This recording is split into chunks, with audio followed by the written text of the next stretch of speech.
Does the National Influenza Immunization Program conducted by Gerald Ford in 1976 fit into the astrological template? I'm going to do it as quickly as I possibly can myself, and our family will, because we're convinced that it's in the best interest of all of ourselves. On the 5th of January 1976, new recruits crowding into the reception center of the U.S. Army base Fort Dix in New Jersey. Amongst those, there was a swine flu carrier, and shortly the soldiers were having respiratory problems. A swine flu situation was at hand. With Fort Dix, we are not dealing with the origin of a major disease outbreak. Only a few were infected, and the last of those regained health. February, there was one circumstantial death. However, as another virus was circulating as well, causing respiratory disease, there was a mistaken belief that the swine flu was wider spread, which was enough for panic that was to ensue in Washington. The consequence was the National Immunization Program, the bill of which was signed on the 12th of August, 1976. We started with the social measures taken as interventions against the COVID-19 epidemic in Wuhan. We added the Mexico City shutdown to that. And now we want to place the National Influenza Immunization Program conducted by Gerald Ford in the same template. To do that, we need to consider the strategies for intervening against epidemics. We can distinguish three strategies. One is race through it, and basically that involves taking the hit without any social measures or medical measures of greater importance. But otherwise, it's with the second strategy, delay and vaccinate, that the social measures are starting to kick in. And here, imagine a spectrum again of different degrees of social measures, from regulations regarding social distancing, confinements, and eventually a vaccine program as well. And then, as the last strategy, the most forceful, draconic, coordinate and crush. In coordinate and crush, all of the aforementioned social measures would be intervening. But of course, now we enter a realm where these are administered with duration, with geographic precision, and perhaps international cooperation. In this sliding scale between the three strategies, there is an increase of effort. And generally following in suit, impingement upon social liberties. Considering how different nations have dealt with the COVID-19 pandemic, I recognize that, in fact, these strategies correlate quite well with the archetypal understanding of the trans-Saturnians, or the outer planets, including one dwarf planet, Pluto. First of all, Uranus, or perhaps as the planet should rather be called, Prometheus, the guardian of freedom. And the best example in the media today is Sweden. And that might be a theme for a later video. The opposite extreme is the archetypically draconic dwarf planet, Pluto. Pluto is often referred to as a planet of intensity. And for me, this is an example of how confused the astrological discourse can get. Because intensity is not a quality, it's a quantity. Pluto fits into power play of the higher school. So one can quite simply take it as a higher vibration of Mars. In any case, it certainly fits with the intention of crushing. It is prepared to annihilate.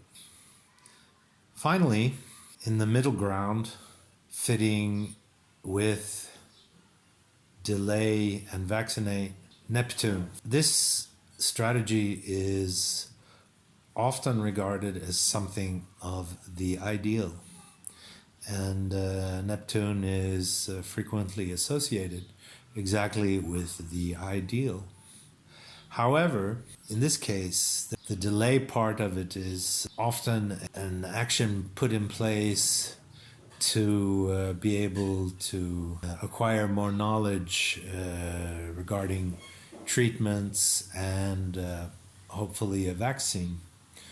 So there's another meaning associated with Neptune, which fits well here, and that is a cloud of unknowing. Now the cloud of unknowing has some spiritual associations, so that of course is not involved when it comes to mundane interpretation of social measures. Basically, that's how these trans-Saturnians are related to the strategies taken against epidemics. How are the instances of countermeasures against epidemics to be placed on the scale that has been identified? We can start with Mexico City, where there was basically a shutdown of schools for a few weeks. And that's a rather low intensity delay and vaccinate strategy. So rather far down on the scale, but still in the second strategy of those possible. Now, Wuhan was a much more extensive and prolonged lockdown. Therefore, we would place it rather high in the delay and vaccinate strategy scale. So the question which interests us here is the National Influenza Immunization Program. Where does that fit in? Perhaps a reference to the intervention of the National Immunization Program will give us a perspective. When writing on COVID-19 for the New York Times, in, quote, "the virus can be stopped, but only with harsh steps, experts say," unquote, Donald G. McNeil Jr. gave but one example of a step that was too harsh. Quote, In the past, some experimental vaccines have produced serious side effects, like Guillain-Barré syndrome, which can paralyze and kill. Though unnamed, this reference is to the National Influenza Immunization Program. What extreme intention to crush this is evident in the risks that were taken with the vaccine. And the great majority received a vaccine which was not field tested. Was X53A ever field tested? I can't say. I would have to... It wasn't. I don't know. Well, I would think that you're in charge of the program. I would have to check the records. I haven't looked at this in some time. More severe in its strategy, and therefore on the border or even in the beginning of a coordinate and crush strategy. Given, of course, that technical expertise at this time made the coordinate part of it not only more difficult, but actually turned it into a failure. That's a separate question. But the intention, which is made evident through the means that one was prepared to take, despite the risks involved, and the intention to, as Gerald Ford said, vaccinate every man and woman, shows that this strategy was not balanced in the way that a normal delay and vaccinate strategy is.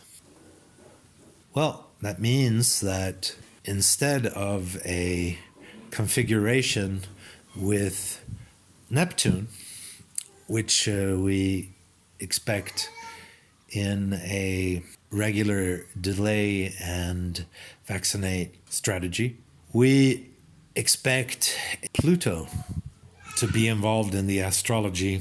And if we take a look at the chart for the signing of the bill for this National Influenza Immunization Program, we know that the meeting started at 12:12. We add 8 minutes, which is probably a minimum, and set the time to 12:20. The 11th harmonic of that against the same harmonic of the eclipse chart, and we encounter along the ascendant a Pluto and Saturn midpoint and an activation by the Sun and by Mars on the 11th harmonic ascendant of the eclipse, in opposition to the Pluto-Saturn midpoint.